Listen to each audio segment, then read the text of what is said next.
Good morning. It's been more than 3 months since we last did this, but it's a new year and Michael Wan is here. And this is episode number 41 of Project Kids. Michael, it is amazing to be sitting with you. You are coming to me from inside of some sort of cavern. I love spelunking. It's like a secret passion of mine. Let's do it. Well, I've gone underground, and it's taken me a while to just figure out how to transmit from where I'm located, Mhm. but finally I've been able to do it. So Emily, yes, I reflect your enthusiasm for today's conversation. I can't believe it's been 3 months. Has it been 3 months? It's been more than 3 months, actually. When Like, when yeah. was the last time we spoke? So the last, I don't know if we recorded the last week of September or the first week of October. The show went out October 11th, but yeah, that was the last time. We've spoken on the phone once or twice since then, but that Where did I record from? Where was I? September, I was okay. I know where I was in early September. yeah. So Wow. so The world anywho, has changed.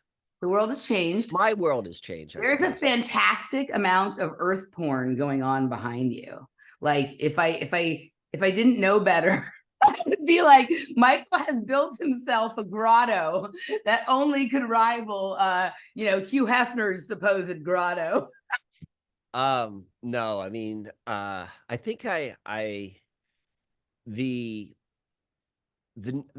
the caliber of my backgrounds for where I've been recording over the past 3 months probably has varied. So I um I went and I found some appropriate backgrounds, something better than what would have been. Like I'm recording in the back of a truck. That's sometimes not right now, but Right. because of that, I started getting I download some backgrounds which looked a little bit better or more interesting. But what's funny is I think I did a show with Danny a month or so ago, Yeah. and for her I did a background of Stonehenge. I But that saw didn't that. seem right. Yeah. That didn't seem right here. This is because we go deep. We go very deep here, Emily. Let's And go so we went spelunking, my friend. so Yes. so I did the spelunking background for you.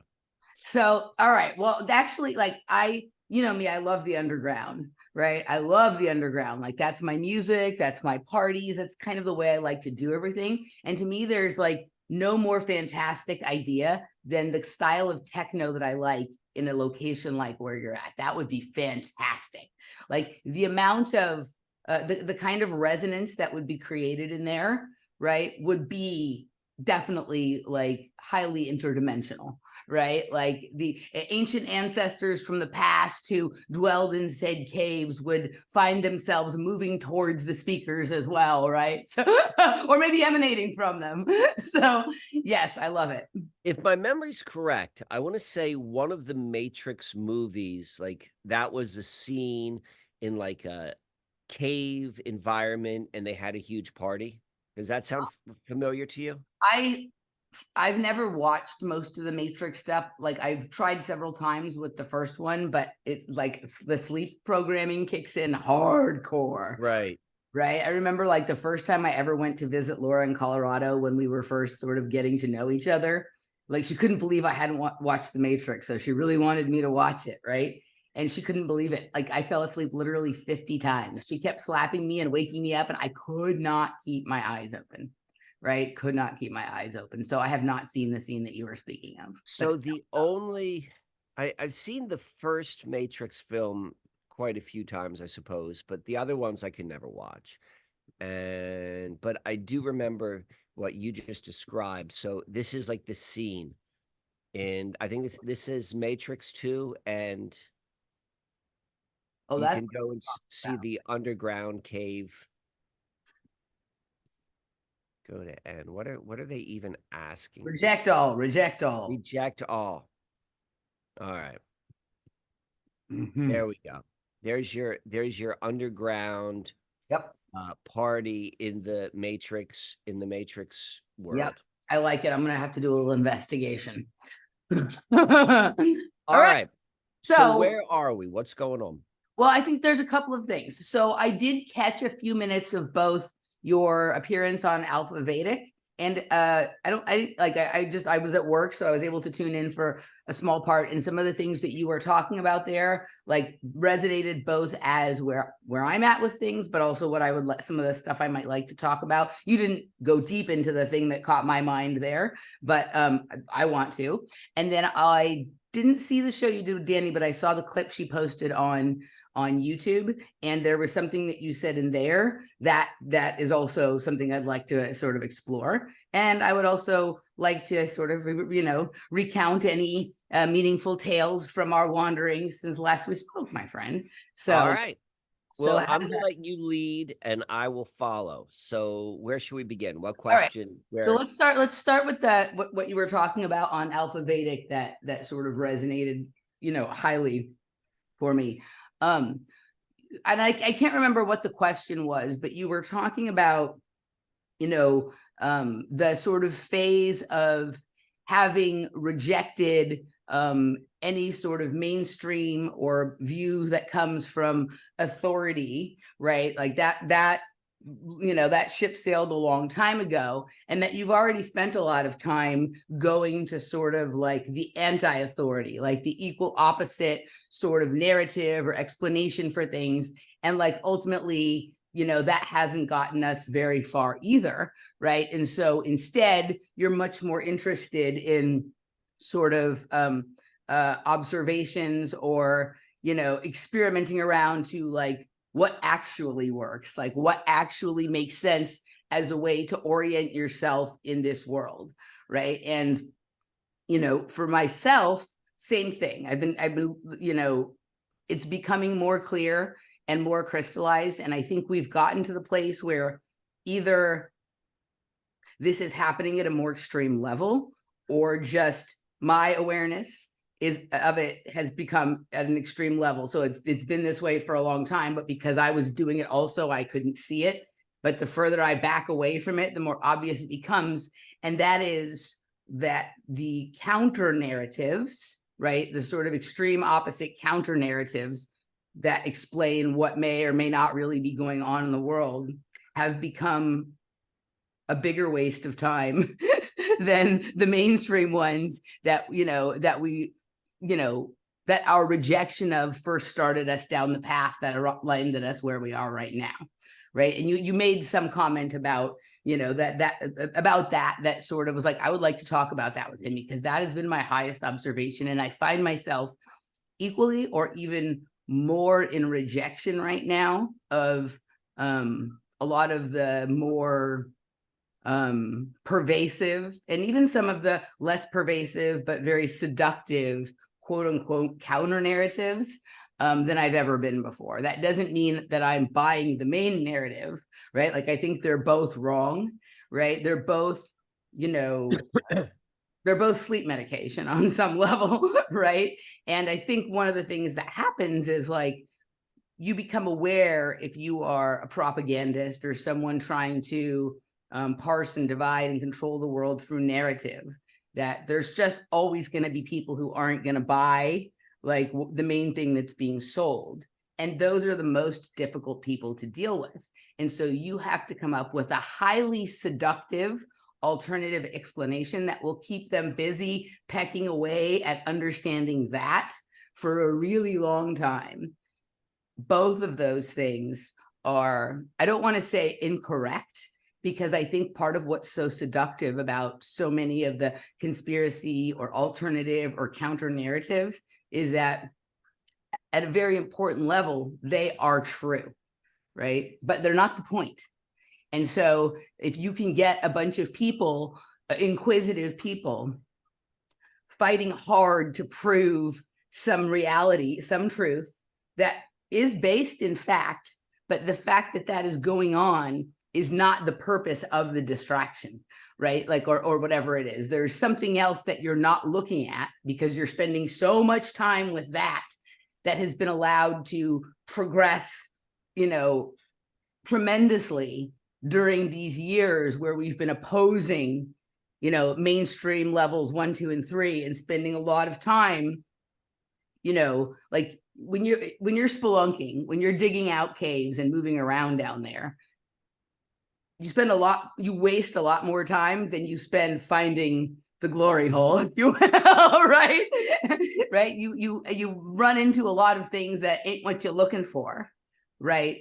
Before you find the hidden compartment inside that is like, oh, this is what I was going for. But this like sort of obsessive pursuit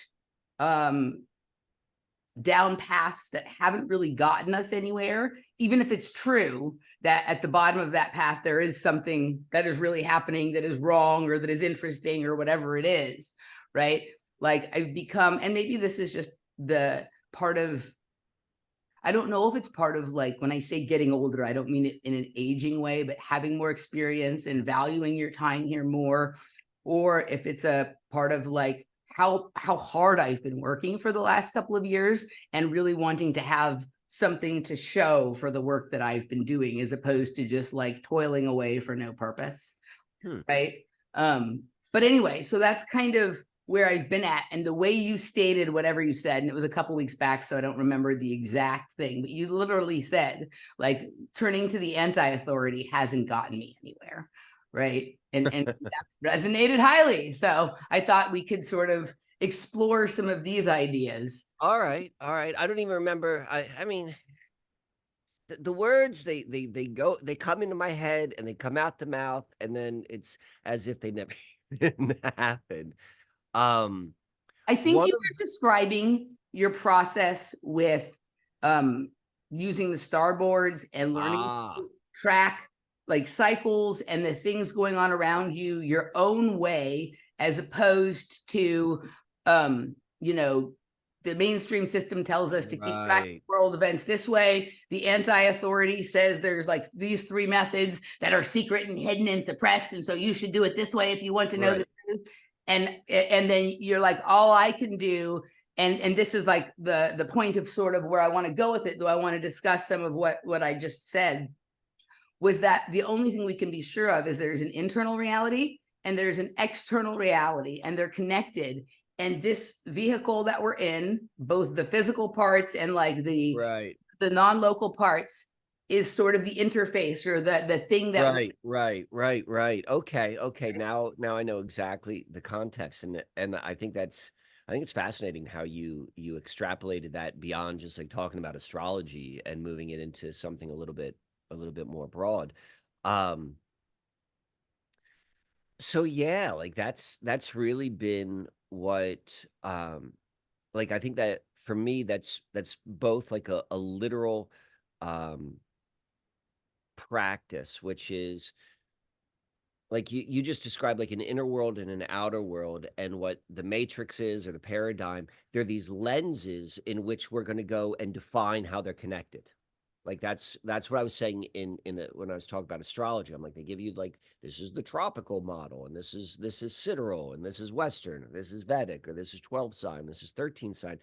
But as describing with astrology, I was like, well, you can go and recognize that the planets are moving, and you can identify them, and you can understand those rhythms or those orbits. Like you can, like when I say understand them, like literally follow them and track them.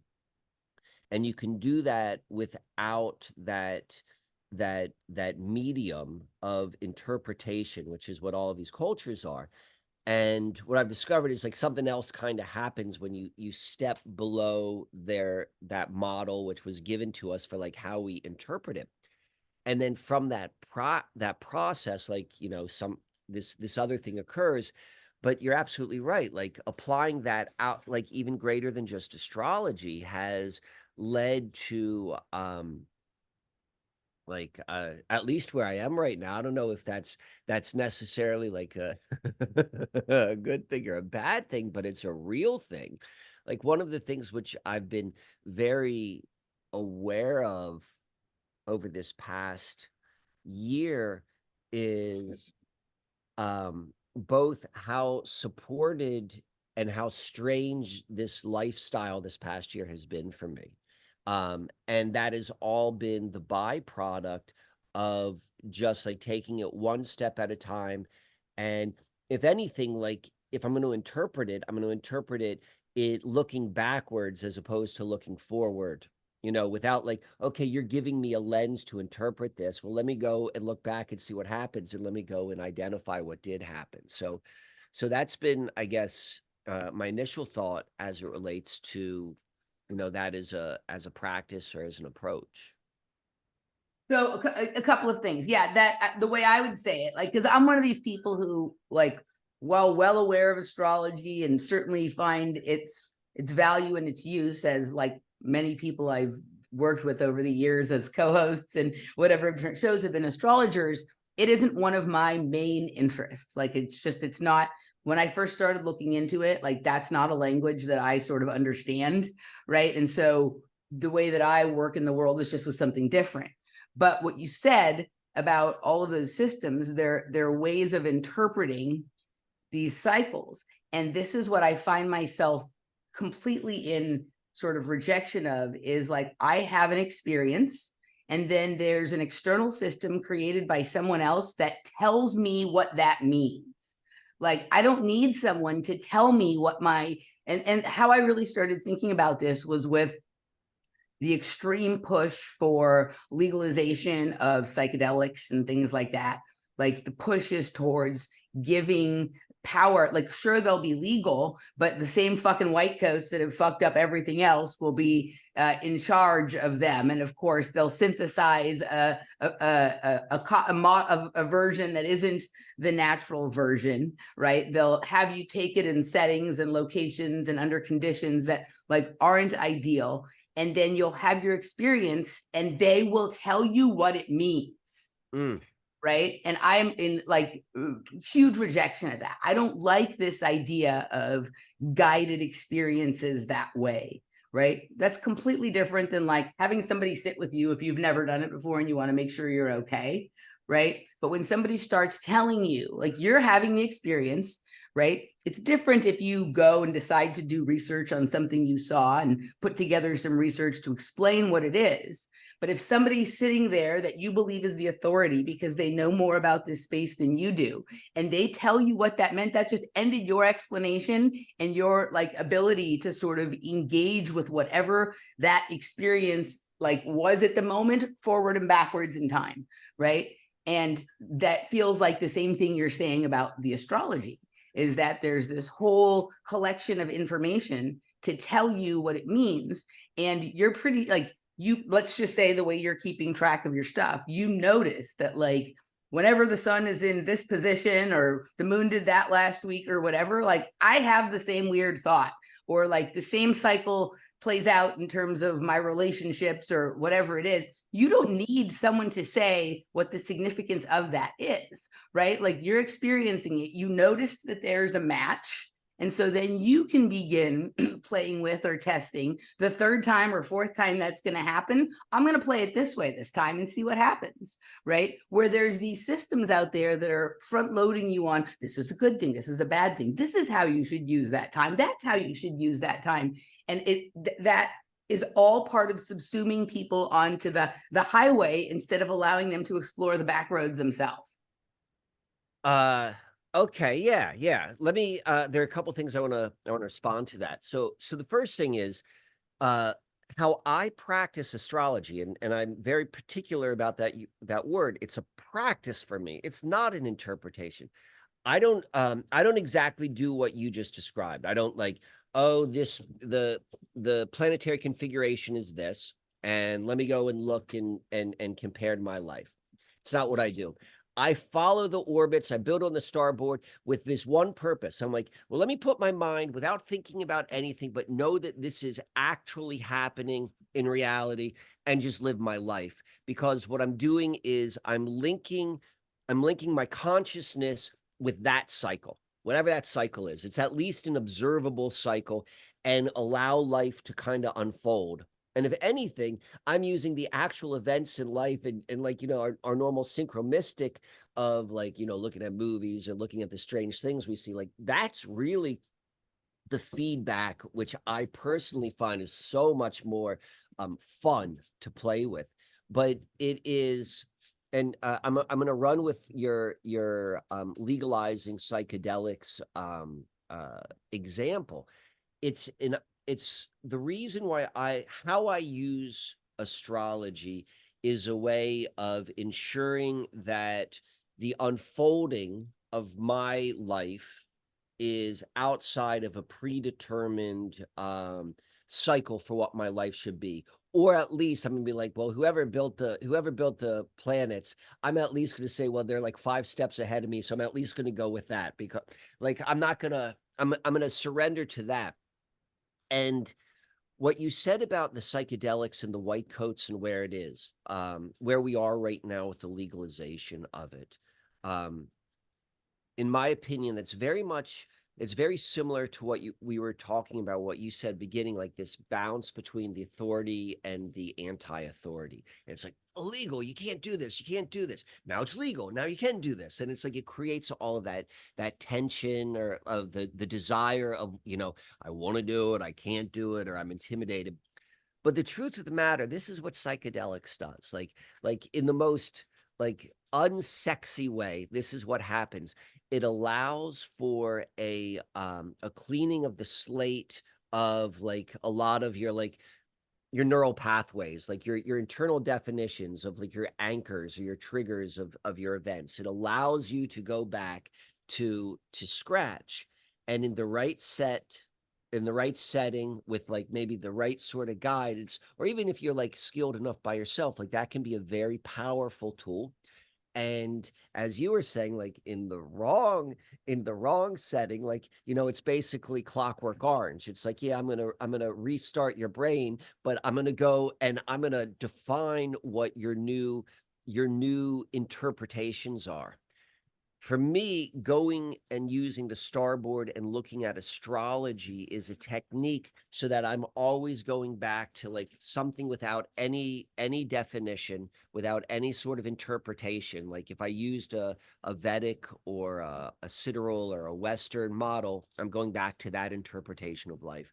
I'm going back to a rhythm of life, which is knowable, which is kind of esoteric, but I'm not defining it. And then I'm just looking at life and allowing that to take me. So I think that's a really interesting comparison with the psychedelics. So I like what you said. Like, so I don't know if I misinterpreted, or maybe I just like the way you said it. I don't know. Like it when I said that you were, I wasn't saying that that's what you do. You keep track, but you Right. do keep notes. You do keep Yes, I all your do. notebooks. I've noticed this since we very first started, working together and whatever, that you are not in the way a typical person keeps like a diary or a journal, but you're noting sort of what is going on for you in relationship to the things you're noticing out there, right? Yes. Yeah, Okay. well, I'll do, but and the reason why I do the things out there is just so like for it's like a practice. It's like the same reason someone would do something like a physical exercise when they're like, I'm doing that because I know it does something for my body or does Yeah. something for I'm doing that because I'm keeping track and awareness because I know that does something. Yeah. Okay. Well, you're paying attention. You're That's where I'm paying my attention. I have to pay my attention somewhere, and I choose to pay my attention there. right. Well, it's also a way of, in the most natural and important sense, Bingo. meaning to things, right? Mhm. So one of the things that, and again, this not intentionally, but it just is this way. I'll use another psychedelic example because in some ways they do kind of a similar thing. Like I have noticed, right? And I guess the same thing could be said about other substances I've used, but I've used those in a more addictive or obsessive nature, like cocaine or methamphetamine or whatever. And so when you're doing them all the time, you don't notice that it's strange that you're thinking about this again, because you're thinking about the same things you always think about because you're doing it every day, right? But I have noticed that there's certain things that I only ever think about when I'm on mushrooms, or probably it was the same when I was back doing acid back in the 90s, but I wasn't as mindful then as I am now. So I wasn't noting my thoughts quite as much, right? I wasn't paying as close attention to the thing. I was flabbergasted at some of the things I was thinking about, but I wasn't like noticing a rhythm or a pattern or a cycle about them in the same way that I do now, right? There are certain things, and some of them are just like funny little things that are meaningless, that I never think about except for when I'm on mushrooms. And it's not like I'm going into the experience going, oh yeah, now I get to think about this. I've completely forgotten about it. And at some point during the experience, that thought will come to mind, and I'll be like, that is so weird. The last time I thought about this very weird arcane thing was also when I was on mushrooms. Damn, it was actually also when I did this same dance move the last time I was on mushrooms, right? Like that, almost like the combination of what you talked about, like the brain being clean, you know, the parts of the mind being cleaned, and then like some sort of geometric position in space or whatever it is, like unlocks that fold in the brain. Like, just to use a map, I know that thoughts aren't in the brain, but like something is generated that motivates that thought or that line of thinking, right? And then it's like, I'll think about it for a few minutes, and then it folds back up and goes away, and I completely forget again. And it doesn't necessarily happen every time, but it only ever happens then. And so it's kind of like what you're doing, rather than predicting that your life will be a certain way, because again, the sun is in this position, or this star is doing this, or whatever it is, you're keeping notes. And it's probably true if you were to go back and look. And I know that like you're somewhat of a reflective person, but you're not an obsessively reflective person. You're not one of these people who's trying to predict the future by reflecting on what's already happened. But sometimes you notice, which is the nature of a lot of your threads that you've put out as public content and whatever it is, that something happens that triggers this thing that comes back, that there probably is some rhythm that like, it is fucking weird. Every time the planet does this or this does that, like some little weird cycle of similarity, even if it's like something that seems inconsequential, like a funny little note, that happens, right? And that, you know, and that gives us some information about the connection or the physics or metaphysics of how this interface that we have manages the relationship between the external and the internal realms of our experience, right? And it's interesting to me. It's like weird. It's like this button that has like three things that have to be done for it to be pushed, right? Like it, you know, it's not just one or two. And because we're looking for, like, as human beings, we're trained to understand that, like, when we do this, that happens. When we do that, this happens. But we don't think as much in when we do this compounded by that, in light of that, the result is always the same or whatever, right? And so I think it's interesting. You're basically saying, like, this is my method. This is the sort of extra dimensional machine or technology that I've built. And what I mean by that is, it's not like your starboard is a physical thing, but its meaning is not physical, but it operates on some level, though it is. And it's kind of like, I interviewed this guy named Danny Goler, and he's very interested in DMT. And he has gotten to this space with DMT where he realized that, like, he's well known for, he got information through a synchronistic way that only you could appreciate at the highest level, right?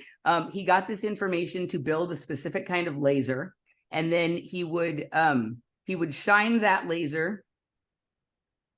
You got some coffee, huh? He would shine that laser at the wall while he's on DMT, right? And in between the wall and the laser, there's a code. And he taught other people how to do this. You can get your own laser, build your own. It's not something he's doing to the laser. And almost everybody sees it now. If they do DMT and they shine the laser at the wall, between the laser and the wall, there's a code. So he's talked a lot about that publicly. But one of the other things he's talked about is, at a certain point in his DMT explorations, a console appeared in front of him, right? That basically is almost like an interdimensional computer. And now it's there every time he does it, right? And it looks material when he's in that space, but when he's not on DMT anymore, it doesn't appear to be in his room anymore, right?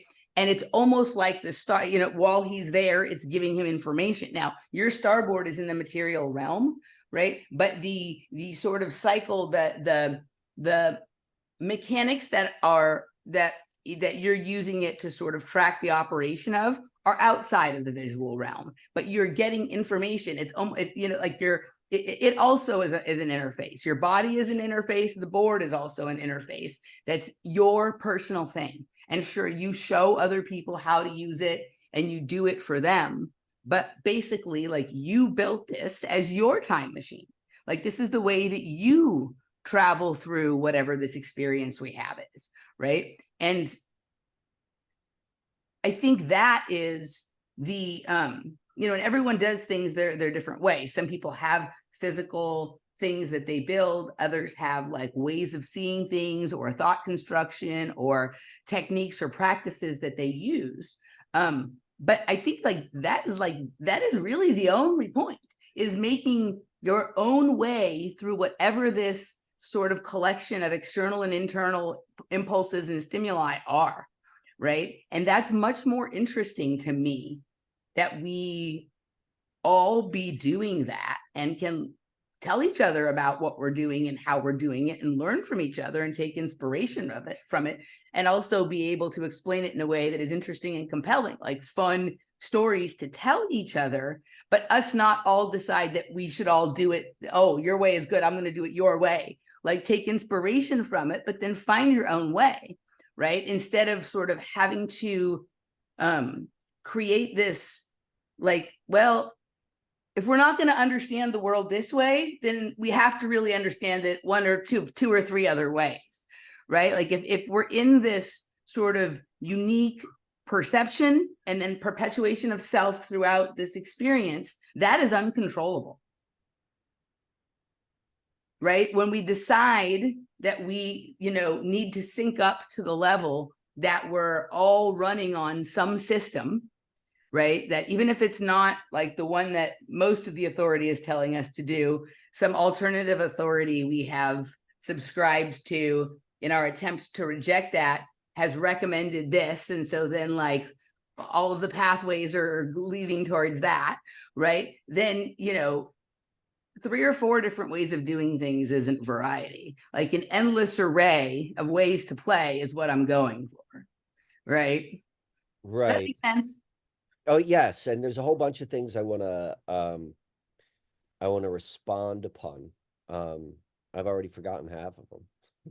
I know the So, feeling. no, okay, so, the 2 which I wanna make certain I cover, so, I'm gonna say this so that I'll start with one and I won't forget the other, so you'll remember it. One has to do with, Alison McDowell's work Mhm. and her perspective. And then secondly, oh, okay, so the the guy you were talking about as it relates to his DMT experience and utilizing like lasers and so forth. So in the very beginning of mine and your conversations, Emily, was this idea, which I at least presented with myself, is like there's something about psychedelics which don't really which like I don't have the same experience as everyone else does. Mhm. And I've played around with that idea, like, or like question. I'm like, well, why is it? Am I not taking as much? Is it not the right setting or what have you? And that's just like I'm just giving that for background. And then I've played around also with this idea, and I put this out in a video. I don't know if you and I discussed this, but probably around the last time we spoke in September, about looking at the correspondence between the research John Lilly and Stan Groff were doing in the Maryland Psychiatric Research Center right outside of Columbia, Maryland, at the same time I was born, and their interest in neonatal. I'm like, well, this just makes sense. This is when they're going to start dosing little babies to see what happens in their brains as adults. Correct. Is that me? I don't know, but I've played with that idea. Oh, so this is where I'm going with all of this. So I'm listening to you describe this guy, Danny. Was that his name? Yeah, Danny Goler. Okay. So there's this dance, like this inner world, outer world dance, as you described.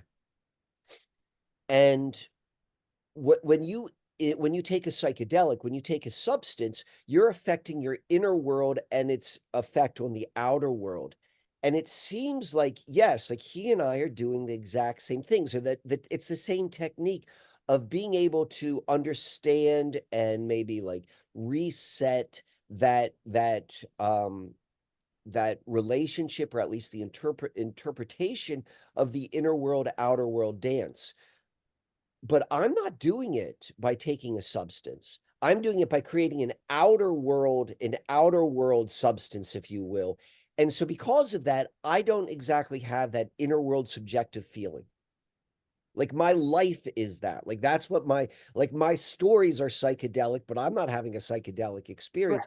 It's the same thing. It's like an internalize, which might even be why when I internalize like a substance, I don't have that same depth of experience, but my external experience when I create my starboard, if you will, like what I'm doing is I'm linking up and it's having it. I'm listening to you explain that Danny sort of thing. I was like, oh yeah, these are mirrored inversions of the same, like two coming at the same sort of experience or playfulness with the experience of life from two sides of this of a linear inner world outer world process. So so there's that, but I want to tie that into what Alison McDowell, like what a lot of her work has been recently.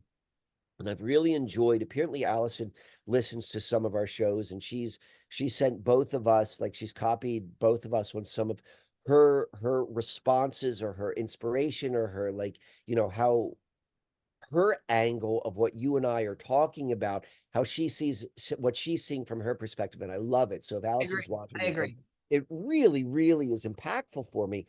And what what where I want to go with this and what she has said, which has really given me pause, is whomever or whatever are like, are the people who are creating like the experiments of life, like the people who are funding the Maryland psychiatric, I keep on wanting to say psychedelic, Maryland It's the Psychiatric same thing. Research It's Center. the It's the same. same friggin' thing. The same people who are doing all of the Web 3.0, the same wherever whomever is handling the creation of the experiment. What they're interested in are these emergent experiences and human beings who are able to create emergent experiences because that's what they want to study. And this to me goes back to like the Nation of Islam. They have this idea called the 5%ers, which are like 10 the whole world is controlled by 10%. 80% or 85% of the world is totally asleep. And then you've got 5% who are aware of what's going on and they're trying to wake up the other 85%.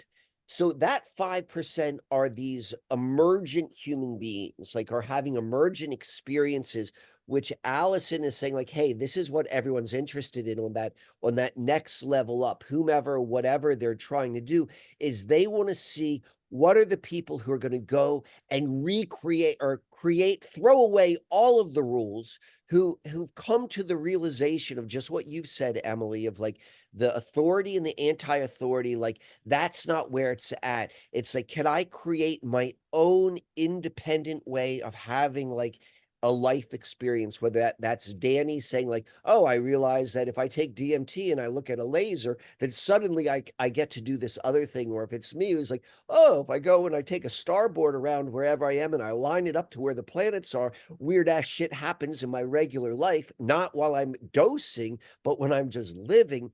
Like that seems to be this emergent cutting edge, this bleeding edge of life. And for whatever reason, and this is where it goes into Allison's work, is like there are people who, or there are entities, or there's whatever this is, who are studying that, who are using that from a different perspective, and maybe that them is us, but that's where the real juice is like where it's thrown away, all the rules are thrown away, and something new or a new way of having the experience is being created, and let's see what's happening.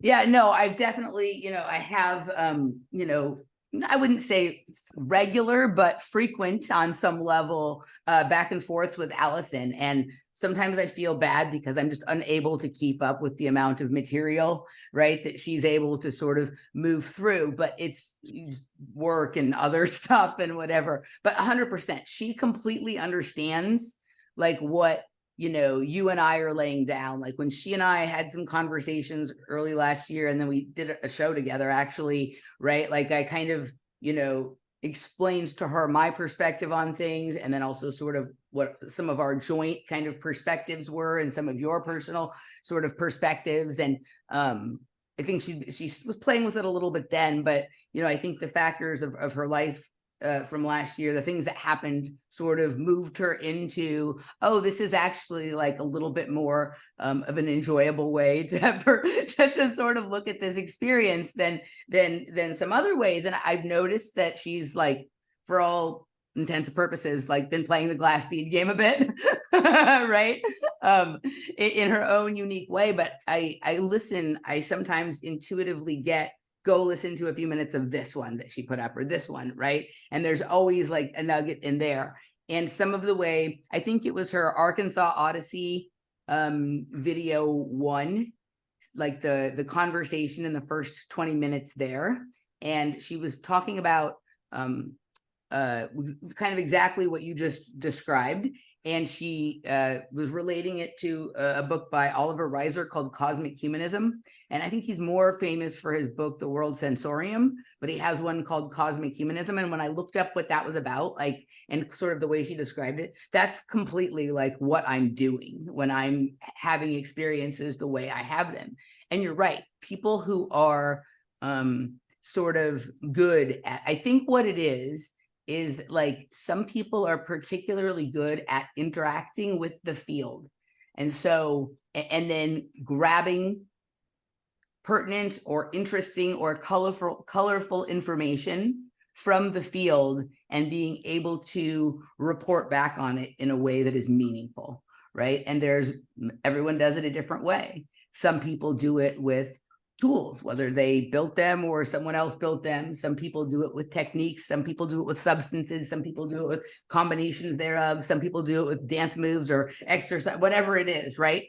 But the difference being that lots of other people might do the same thing, but not have this awareness that they're interacting with this sort of larger field of information or data points or whatever that seem to exist in the atmosphere or the space around us or whatever it is.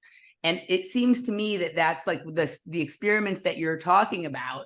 We're like, okay, like we, either through observation of this person or through things we know about their family lines or whatever, we suspect this person might be good at this type of spelunking, right? So let's stimulate them or just observe them or whatever in a variety of different ways and see what we come back with. To what you said about the psychedelics, I don't know if you've ever spoken with him personally, but I know he really appreciates our work. And he's also like, sometimes he thinks that you and I are a creation of his mind. His name is Les Luthor. Do you know Les Luthor? No. Shows with him. He's the guy who does the whole like illusion warfare series where like he travels to the places where they say these fantastic world events are going on, but he gets there right at the beginning and he catches. Okay, you told me about it. Like the guy who went to Ukraine right when the Ukraine thing began. Right. So and by the way, I think that seems to be a consistent theme. I've been told that people see that my existence, so now it's our existence, are a creation of their own thoughts. And I've heard that so many times. It really has had me like, well, it's what exactly is happening? But go on with this. No, I get that as well. Right. But he like on some level, I love it because it's kind of tongue in cheek, but kind of with a swagger that says, no, I think he means this. He thinks that he both created COVID and created us with his own mind. Right. So that he could start to have this experience of exploring the world this way. Right. Okay.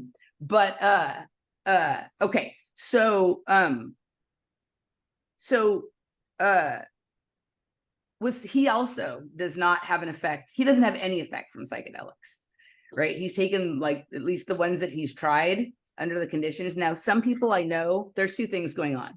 Some people don't have an enzyme, certain enzymes to release whatever the thing is or whatnot.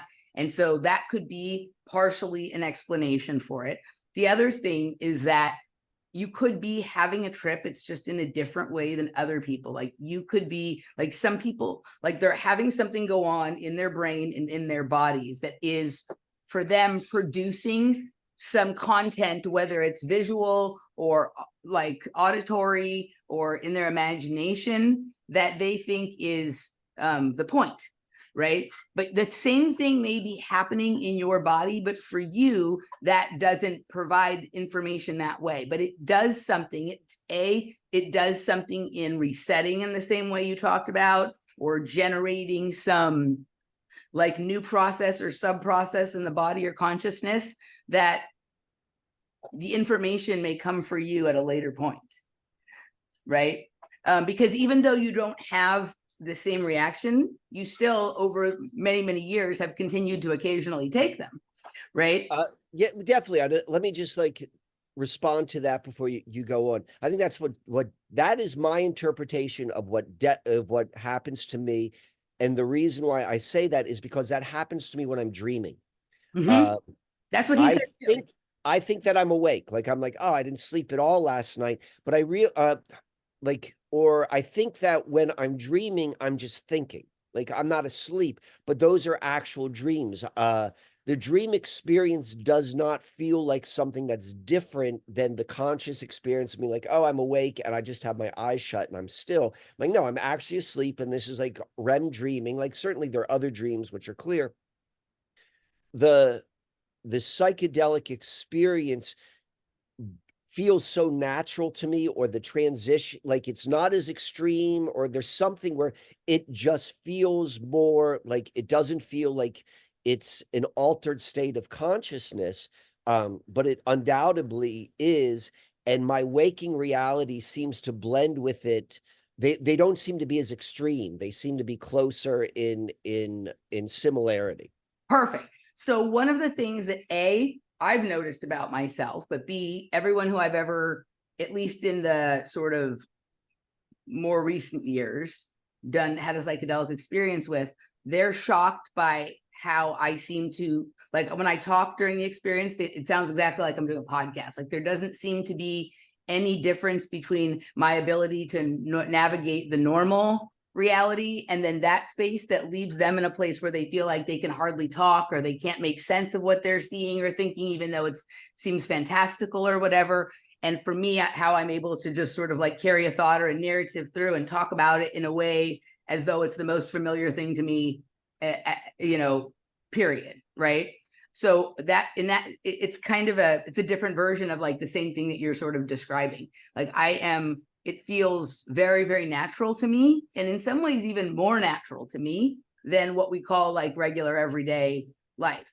The thing that I think that the psychedelics do for me, and I think this could go back to what you're talking about from childhood, right, is they create a sort of cocoon or an envelope for me to pay attention in, because I'm a person that cat, squirrel, dog, mouse, right? Like I'm a little bit hyper. I have a lot of energy and my mind is doing so many things that like it's hard for me to stay focused on one thing.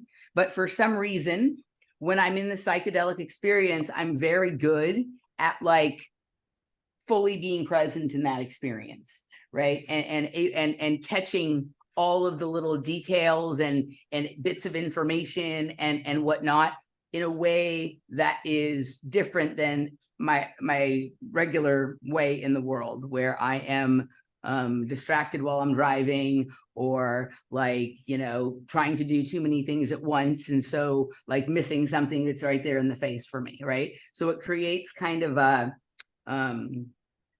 like a visionary tunnel for myself, where I'm able to just focus on being in that experience and grabbing as many, and I like the way Allison sort of put this in an email she sent to me, grabbing epiphanies from the ether and really like maximizing my experience with them in that place, right? And at this point for me, I've noticed that the content of my psychedelic experiences are very different than most people's. I seem to be having very sort of scientific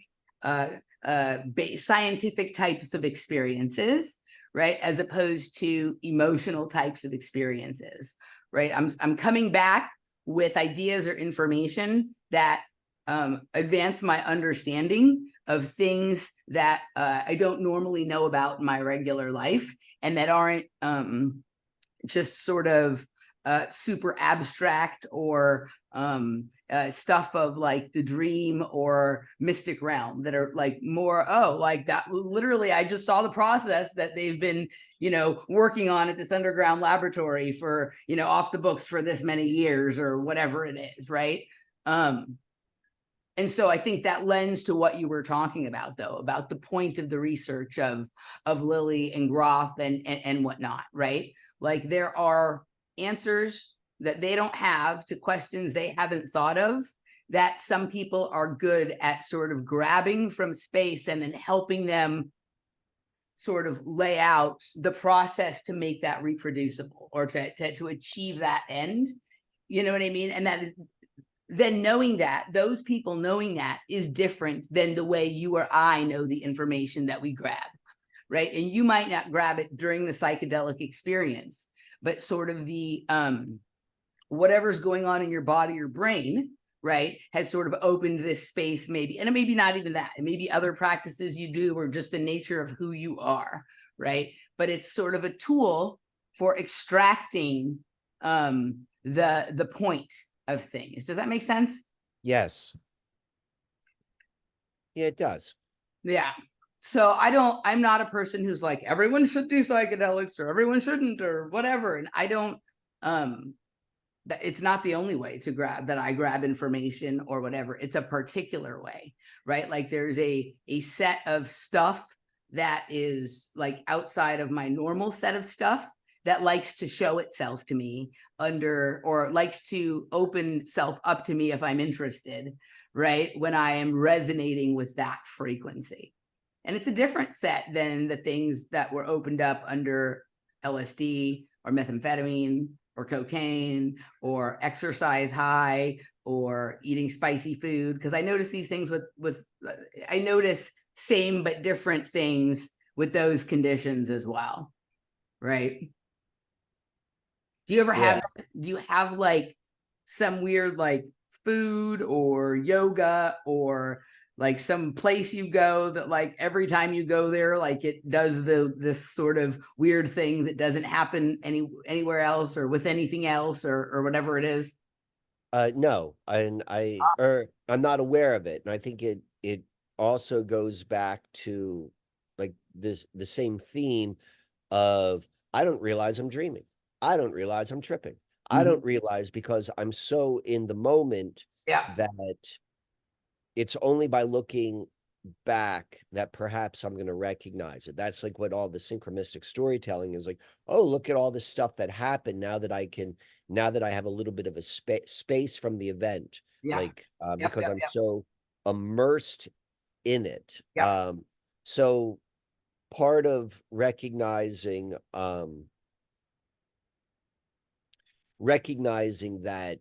that theme within my own experience is like, okay, well, that's probably happens in more times in other instances other than just those two, the dreaming and so maybe yes, like maybe if I certain foods or certain poses or something like that, it occurs, I just don't know. That's why it probably like why an external device like the Starboard seemingly is a good thing for me, and having notebooks where I keep track of things is where I don't get lost in the dream. I mean, this is why like Allison's work has been so meaningful to me, is because it provides a context. I mean, this goes you and I have discussed this probably about a year ago, is when we were really leaning into the nature of like what is the like the military contracting industry. Yes. And so I've held that in like kind of like close to the forefront of a lot of my thoughts as looking at life unfolds. And I don't claim to know what these military contractors are, but is my opinion, it is much closer. What they are is more close to how the movie Men in Black, that TV show Loki, like all of these, the Philip K. Dick Adjustment Bureau, like this sort of like Yes. intermediary, like Person. whatever this is, whatever this dream is, this reality, this experiential thing is, like there's like an influence, like this is an organization or the mechanism which is kind of like controlling it, or at least setting up the parameters of an experiment to allow it to unfold. And each, particularly those of us who feel like, oh look, I made you occur because of my thoughts, or like what you and I are experiencing from our lives, or what, we're all those 5%ers. We're the 5%ers who are recognizing there's something going on, and maybe like that 10% of the controllers are better explained, at least in this model, as like that's the military contractors, whatever we're calling that. There's more than just like military contractors. These are the creators of the experiment, and and they're interested in how we are creating these emergent, unique experiences within the realm for whatever the purpose may be. And that's still up to discussion, whether it's like the more modern understanding, which Allison looks and really like kind of pokes holes through, like the technology industry and all of that. Like, what are these people actually going at or trying to accomplish, is no different to me than what Michael Sarian refers to as what John Dee and those Elizabeth and 100%. Yes, yes, yes. like when they're Yes. looking at the macros, and they're trying, like, this is the same thing. This is the same group of controllers of the experiment who are seemingly trying to discover it. And whether or not it's like a Bible metaphor or whether it's something else, I don't know. But there are us who are in it, who are doing like what you said in the very beginning, like, I'm not going to be the authority or the anti-authority. I'm not going to play in that paradigm. I'm going to go and try to figure out something else. But it also seems like they created that so that we would figure out that that's how we need to play the game. So your thoughts about the military industrial contractor stuff, couple of things, but someone wants to say hello to you before I proceed. Let me say hi to Laura. Oh, hi.